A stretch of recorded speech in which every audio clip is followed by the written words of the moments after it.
In the heart of West Africa, where the red earth breathes beneath scorched skies, a forgotten land stood on the edge of collapse. Burkina Faso, a name that once meant land of the upright people, now stained with fear, betrayal, and broken promises.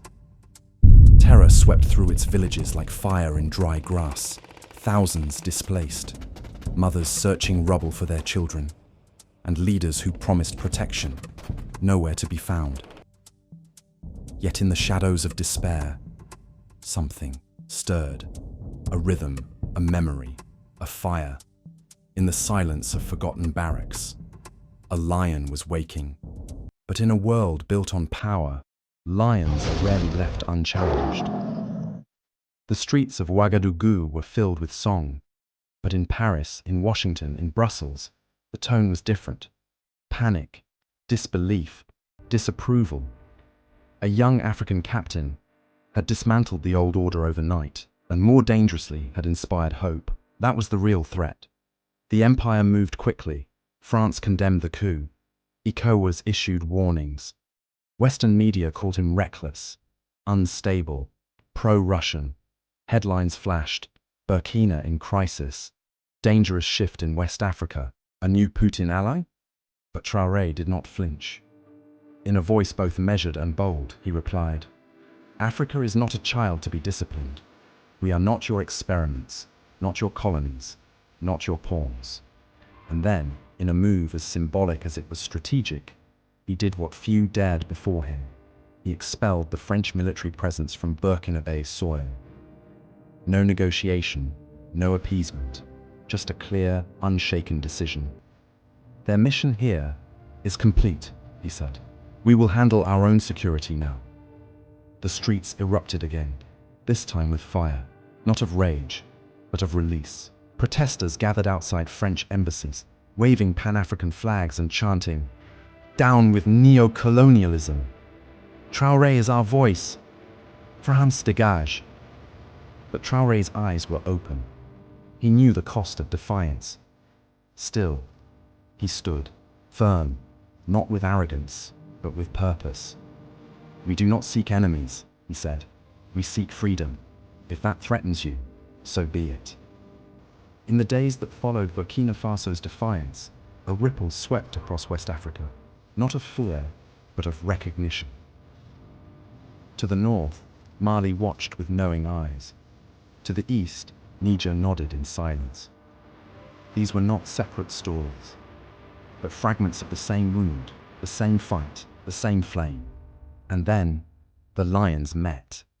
Behind closed doors, far from the ears of foreign powers, a new alliance was born.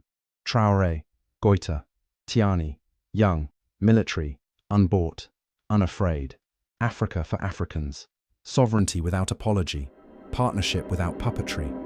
And across Africa, young men and women watched with wide eyes and hopeful hearts. In the red dust of Burkina Faso, some names never fade. They become echoes that grow in silence. And one name lives above all: Thomas Sankara.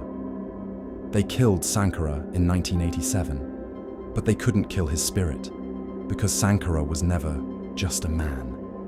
He was a mirror, a measure, a reminder of what could be. And now, that ghost walks again.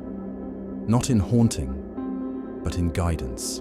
In Ouagadougou, they whisper it on street corners: "Le fils de Sankara est revenu." The son of Sankara has returned. Not by blood, but by conviction. And that, perhaps, is what makes the legacy feel real again. With the weight of an entire generation watching and daring to hope once more. Every lion has enemies, and every roar draws attention, some welcome, others deadly. Since his rise, whispers of assassination plots slithered through the shadows, but the lion remains unshaken. "I am no stranger to threats," he said. "I will stay only as long as I am needed. I came to serve, not to rule." But Traoré's strength isn't just in muscle or weapons. It is in the people who believe. He carries the weight of a continent's hopes and the price of defiance. One day the enemies may strike, but today the lion stands, proud, vigilant, unbroken. Before the lion roared, he listened, he watched, he learned. Ibrahim Traoré was not born into wealth nor into power. He was born into the dry winds of Bondokui, a modest village of farmers, dreamers, and survivors, a place where the soil was stubborn and the people even more so. His mother carried water on her head before the sun rose. His father coaxed life from cracked earth. And young Ibrahim, he walked barefoot to school with a slate under one arm and the weight of quiet expectation on his shoulders. They say, he spoke little as a child, not from fear, but from thoughtfulness.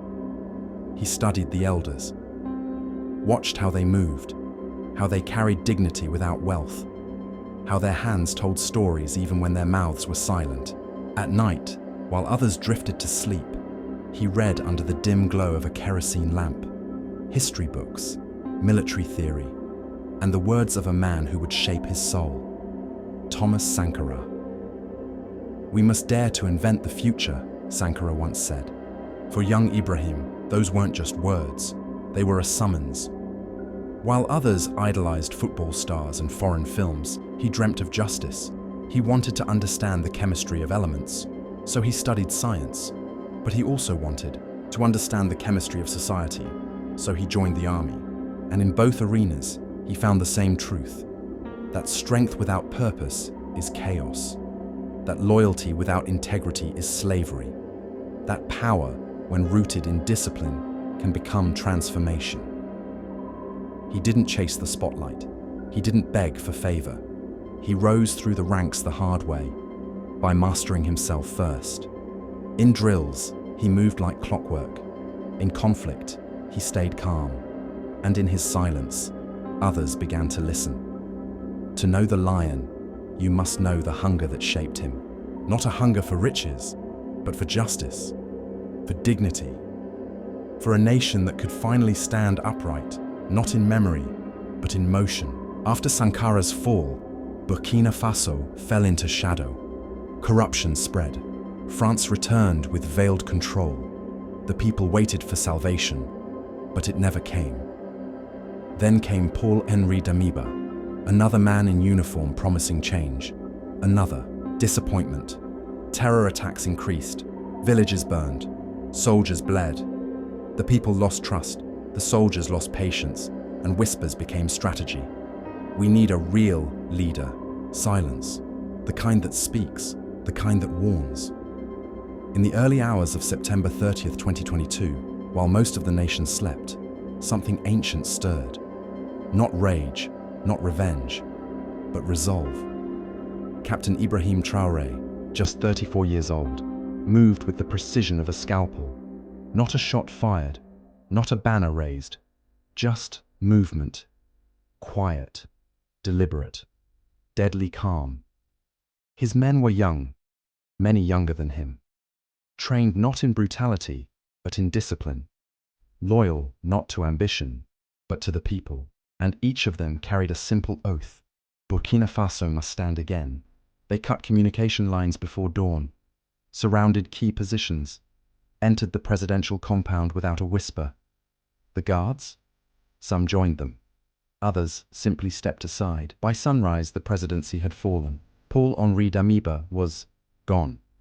Exiled not by hatred, but by history. And then, the world saw him. Ibrahim Traoré, standing in full uniform, calm, measured, eyes not on the cameras, but on the people behind them. On national television, his voice was steady, not grandiose, not rehearsed, but raw with purpose. The situation was critical, he said. We had to act. Our soldiers are dying. Our villages are falling. Our people have lost hope. We can no longer wait for promises. We must become the change. There were no threats, no speeches of domination. Just truth, simple, painful, necessary. Across Burkina Faso, televisions flickered. Radios crackled. Phones lit up. And in homes and markets, on buses and farms, a murmur began to spread. Who is this man? But in the streets, there was no fear, only movement. People gathered not to protest, but to witness, to watch what many believed could never happen without blood. Some wept, others danced, many just stood still, staring at the screen as if seeing a reflection they had long forgotten. In Ouagadougou, an old woman clutched her rosary and whispered, "Maybe God still listens." But it wasn't just divine intervention, it was human will. A nation, betrayed too many times, had finally seen one of its sons say, "Enough, and I." Unlike those before him, Traoré made no promises of grandeur, no talk of riches or revenge. Only this: security, sovereignty, and dignity. In one stroke, he became both the youngest leader in the world and the embodiment of something ancient, the lion who doesn't need to roar to be heard.